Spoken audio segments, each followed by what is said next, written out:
स्त्री ही कुटुंबाचा आधार असते.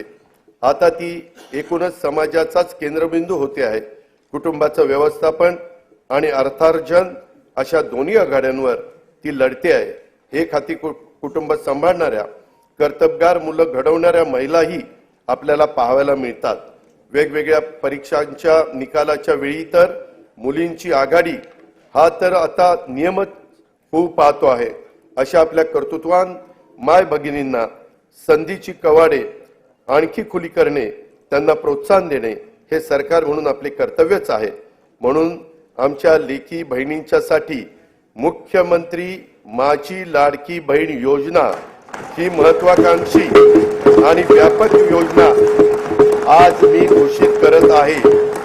महिलांचे आर्थिक स्वातंत्र्य व स्वावलंबन, आरोग्य व पोषणासहित सर्वांगीण विकासासाठी या योजनेअंतर्गत वय 21 ते 60 वर्ष वयोगटातील पात्र महिलांना शासनातर्फे दरमहा 1,500 रुपये प्रदान करण्यात येतील.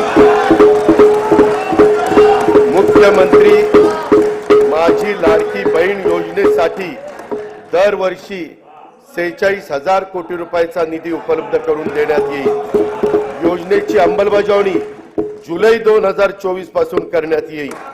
आपल्या शासनाने सन 2023-24 पासून लेक लाडकी ही योजना सुरू केली आहे. मुलींच्या जन्मापासून ती 18 वर्षाची होईपर्यंत तिला टप्प्याटप्प्याने एकूण 1,01,000 रुपये प्रदान करण्यात येतात. पिवळ्या आणि केशरी शिधापत्रिका धारक कुटुंबात दिनांक 1 एप्रिल 2023 रोजी किंवा त्यानंतर जन्म झालेल्या कन्येला हे अर्थसहाय्य करण्यात येतं. दिनांक 1 मे 2024 नंतर जन्माला आलेल्या व्यक्तींच्या नावाची नोंद शासकीय दस्तऐवजांच्या मध्ये त्यांचं नाव, नंतर आईचं नाव, नंतर वडिलांचं नाव आणि नंतर आडनाव या क्रमाने करण्याचं बंधनकारक देखील करण्यात आलेलं आहे. महाराष्ट्रातील ताज्या बातम्यांसाठी बघत रहा टाइम्स टुडे 18 न्यूज. सोबतच शेअर करा, सबस्क्राईब करा आणि बेल आयकॉन प्रेस करा.